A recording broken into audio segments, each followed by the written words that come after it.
is Wednesday and it is discussion post day. Now, the first thing I wanted to do is go over what makes a really good discussion post. What are the different elements? Because this is your first discussion post that you're going to be putting together at school. So let's look at some of the best practices that we can use when we're putting our discussion post together. Sound like a good plan? All right, so we're going to hop into Canvas, and then I'm also going to show you how I personally like to write up my discussion posts, and we'll kind of go through all of the steps together. Sound good? All right, let's close this out. All right, so you'll see that I am in the course, and I'm going to navigate down to our week 1 discussion. Now, I'm on my computer, so this is the whole, computer setup as opposed to the tablet setup, but everything is still located in the same place. So I'm going to click on discussion. And the first thing that you're going to want to do is make sure that you read everything over. So it's about specific computer skills and participating in a class discussion. So this entire portion right here is going to give you the background on what we're talking about this week. And then there's going to be a prompt, and the prompt is the question that's being asked that you're going to want to answer. So you might need to do some research in order to answer. And for each of your discussion posts, you should do some research, because if you scroll down, you can see when we get to the prompt what it is that you need to cover this week and what you need to have as a requirement. You need to have one main post that's 150 plus words. Now, here's the thing. I do not want you to focus on the number 150. 150 words is probably only one paragraph. So isn't the number 1 way more reasonable as a number as opposed to the number 150? So let's just think of it in terms of that. One paragraph. Then you're going to have 2 follow-up posts. That means you're going to reply to 2 of your fellow students during the week and address what it is that they are talking about. And that should be 50 words. So again, just a couple of sentences. And you're going to need to have 1 citation and reference. So where can you get some good references? Well, there's a couple of different places right through the school that you can. So I'm going to open up another tab and I'm going to navigate back to our course. And I'm in student view, so it doesn't work the same way it works for you guys. And you can get right to the library or the Shark academic resources right from the homepage. So let's take a look at both places. Let's start with Shark. And then we'll also look at the library. Now, Shark will technically also bring you into the library. So you can see there's a link to the library right here. And there's also a link to ProQuest. Now, ProQuest is a great resource that's available to you where you can go in and you can find articles, do research, and everything's available right to you through there. So it's really great because it's a lot of research right at your fingertips. Then the library link basically brings you to the same place. So there's a couple of different resources. I personally like the regular ProQuest myself.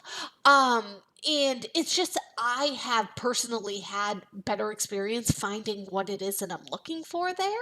So I'm going to show you how to find some research on this one. So let's see what our topic is about for this week. We want to talk about the importance of computer skills and how we can apply that to our academic needs. So let's talk a little bit about that, right? So when you are, why are you going to need computer skills? So, I mean, it's kind of a legitimate question. You know, you're going to school for either graphic or web design. So both of those programs are very computer heavy. So you're going to need more than basic computer skills to be able to be a web designer, which is getting into coding, or to be a graphic designer. In both instances, you're going to need to understand and know how to use the Adobe programs. So you're going to want to know how to troubleshoot things on your machine. You're going to want to know how to download the specific programs that you need, how to work within those programs. And then you're also going to need to develop some critical thinking skills where you can figure out the different problems that your clients are going to have and how you can solve those problems as a designer. So, you know, there's a lot of different skill sets, both hard skills, those are your computer skills, and soft skills, which are your problem solving and your people skills, that go into being a designer and, you know, using all of the tools at your disposal. So those are some of the things that you're going to want to think about. But how can we start to research this for our discussion post? Well, let's go into ProQuest and let's search for, and I always like to make sure that I have full text selected here. The reason why is I would hate to find what looks to be a really good article and the full article isn't there. So we can put in computer skills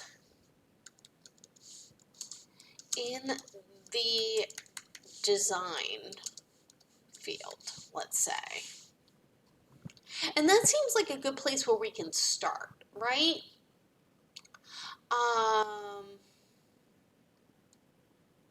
Let's see. Let's see what this brought up 67, almost 68,000 results. So that's kind of crazy. Maybe we want to look for something in the last 12 months, you know, the last year. Maybe we want to search by subject. You can click on more. We'll put in design and apply that.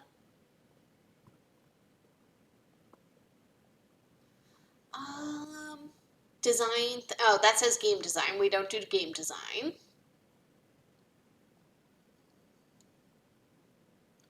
And we still have, so now we have 141 results. So maybe we can put in graphic design or web design, right? See if we can narrow it down. 30. There we go.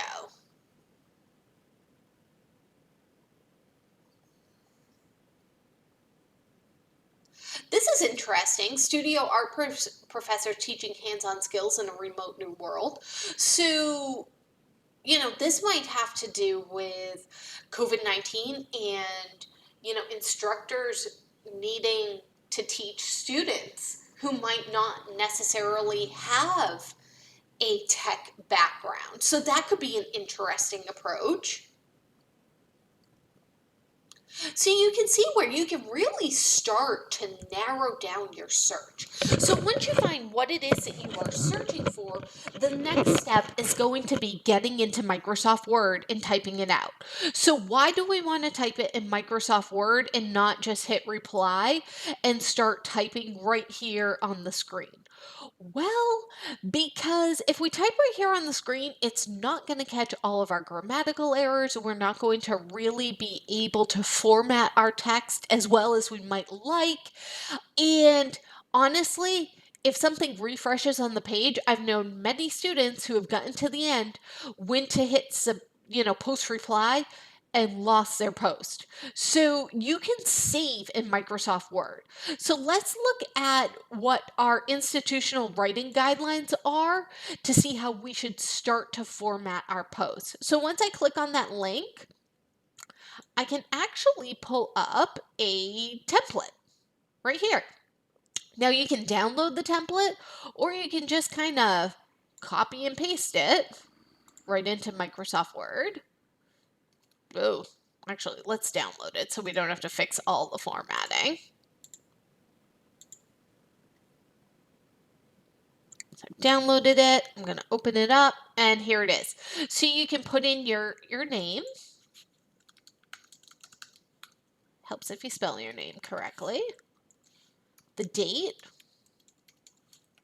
the course title, and the title of your paper. And you can just put, discussion number 1, week 1. And then you can write up your paper right here. Another good thing about searching articles on ProQuest and using ProQuest. Let's see. So where was that one that I was saying might be a great article? Right here. Let's open it up. You can grab the citation right in here. So you can click on Cite and then just copy or select and copy the citation and paste it right into the references of Word. There you go. And then when you're done, save your discussion post and copy and paste it in.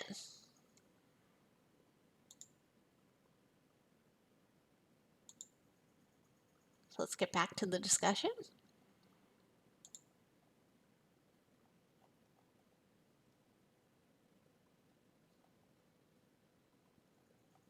Yeah, we'll scroll down. The first one has the most because it's really getting into how to do a discussion with you. And you can just copy and paste it in. And even if you want to justify it, you can select it and go up to align right and fix the alignment.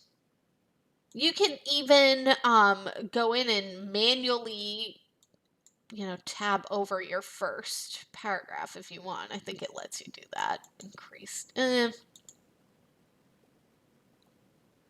Don't even worry about it.